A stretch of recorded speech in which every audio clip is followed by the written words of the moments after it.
Hey guys, my name is David, and you are watching Stories Told. Today, I am going to explain a comedy, horror movie called Satanic Panic. Please be aware, the video contains spoilers. Our protagonist, named Sam, works as a pizza delivery girl. She gets assigned to do S-Town for the day. Her friends say that S-Town is a bad place, and she should avoid it at all cost. As she is about to walk out, the owner asks her to pay the $5 deposit for the leather bag. She tells him she needs it for gas, but agrees and hands over her last bill. She asks her coworker why S-Town is a bad place and he tells him it stands for Scroogetown, as they never tip there. In need of money, Sam goes on with the job anyway. It's her first day, she's still motivated.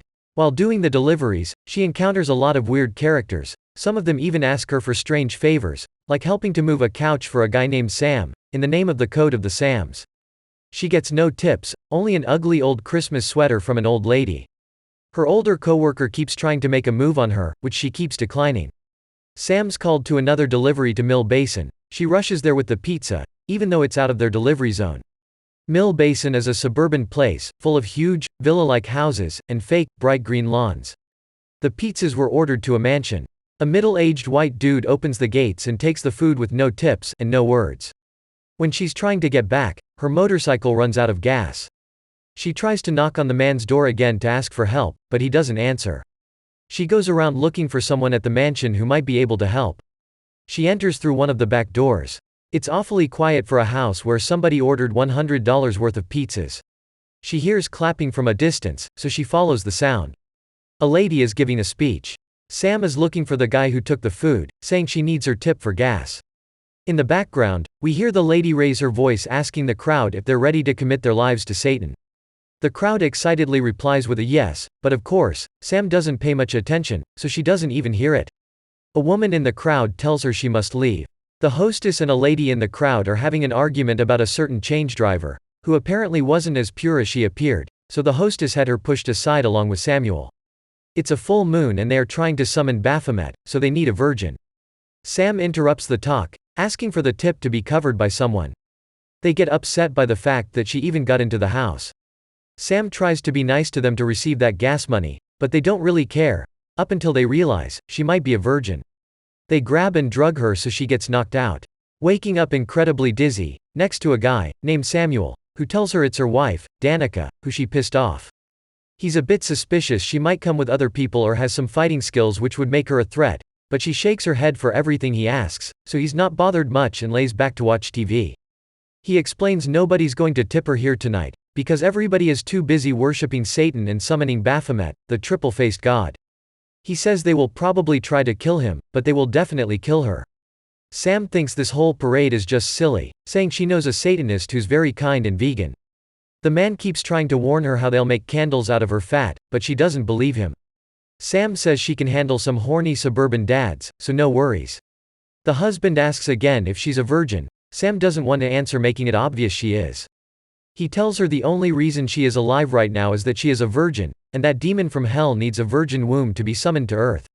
Sam still doesn't care. Samuel now offers her protection by taking away her virginity. They end up fighting, when Sam's phone rings, so she's able to punch Samuel in the face. She rushes to the phone trying to ask for help, but Samuel pulls a gun on her. He tries to shoot Sam, but the gun doesn't seem to be working. He flips it, trying to check it, but ends up shooting himself in the neck. He said he wasn't a gun person anyway. Downstairs, the Satanist party is getting ready for the show. They dress in red robes and wear fancy pentagram necklaces. When they come upstairs, they find Samuel still alive on the ground. Danica tells him it's his fault he's dying. She puts her entire arm in the wound on his neck, looking for his soul. Eventually, she finds it and takes it out. She then instructs one of the women to bake it with bay leaves and some graveyard dirt. Sam ran away. She knocks on the door of the nearest house. A girl opens it, saying she's babysitting. Sam tells her what happened, and the girl says it's just totally bonkers this could happen here. She helps her get rid of the blood on her face, but still doesn't call 911. She gives Sam something to drink. Some voices are coming from upstairs. The girl says she did call the police and gives Sam a robe. One of the kids who stole Sam's drink faints. Sam is now alarmed she's in trouble again. The girl blames Sam that she was the one who gave the boy soda. The other kid shocks Sam with a taser. Sam does we all want sometimes and punches the kid. She tries to seek shelter upstairs, but the girl's sister is there already, with a huge drill dick. During the fight, Sam ends up pushing the other girl onto the sister's kildo. She tries to penetrate Sam as well, but she runs into the wall, penetrating that instead. The electric cable in the wall shocks them and they both end up dead. Noises are still coming from upstairs, so she decides to check the room out, where she finds a girl tied up. Sam unties her and tries to call the police, but it's the weird satanic club next door who answers the phone. Judy tells Sam they know they're here now, so they must run. Sam and Judy manage to get out through the back door. She looks up and sees a little girl on the balcony, but she decides to leave her behind. They have no time to take her. From the conversation of the Satanist, we figure out that Judy is the daughter of Danica, who had to be killed because she was the one not pure enough. They find Sam's ripped shirt on the ground. Samuel's soul is just about cooked now. Danica cuts it up. There seems to be some kind of creature inside, which she gives some of her blood to and throws in the shirt as well. They tell the soul creature to find the virgin, and then they set it free to bring Sam back to them. Sam and Judy run to an empty house. Judy spills salt over the windowsills to keep out the spirit dogs, slipskins, grind guts, etc. Judy tells her they can't go to the police, because they are running from people way worse than any criminal. They are not even people. They have no choice, because her mom and her friends will do anything to booty call that demon out of hell. Sam goes upstairs to find herself some clothes. She also finds incredibly unsettling childhood drawings from the girl who just tried to murder her with a giant killer dildo. Samuel's soul is now lurking in the window. The night wind blows off some salt from the little opened windowsill upstairs. Sam is panicking now. Something moved behind her, trying to trap her, choke her with bedsheets. Judy rushes to save her. She catches the spirit in the sheets and puts it into the freezer to die. The Satanists realize their hex failed.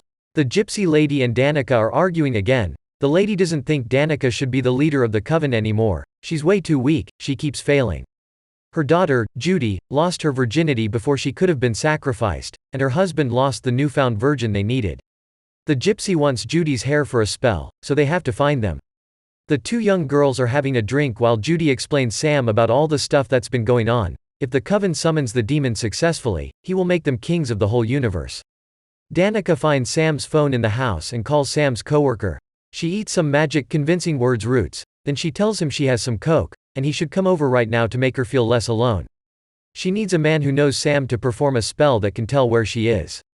The coven is casting a spell to find the girls. Sam tells Judy she's a virgin. Judy panics now, they're screwed. Her eyes start bleeding. She realizes they probably have her hair, so they must seal her skin with magic. Sam is writing runes all over her body to save her. Judy vomits nasty worms and dirt. Sam must keep writing, while she tells Judy about the boy she loves. Needles are growing out of Judy's skin, but Sam's writing starts to work as the needles break. We also figure out that Sam had cancer, but her boyfriend was always there for her. But after she got through with her treatment, she wasn't there for him. She finishes the sealing of Judy's skin, which saves her. Danica meets the coworker at her house. She's preparing some coke. He doesn't want to take it but eventually does anyway. He snorts a lot. Danica takes one of his eyebrow hairs and gets right to the spell. The man can't move. Danica starts taking out his insides, forming a map with them to the girls. The rest of the coven arrives, and they are not happy that they couldn't kill Danica's daughter, so they want Danica now. They stab her right in the head. But they can't read the gut magic about where the girls are. The two girls are getting ready for a fight. Judy calls the gypsy, telling her she has the virgin and she's ready to give her to them. They are going to raid the house, so it should give them time to get away. The coven thought they'd have no more problems with Danica, but turns out she actually survived the bonk to the head. She goes to the fridge, takes out some very disgusting meaty stuff. She starts stuffing her mouth and prays to Baphomet. Sam and Judy are running away through the woods. A tree that transforms into a devil-looking demon creature grabs Sam, but Judy shoots it with a gun. She says they are in the Vale of Shadows, they must run.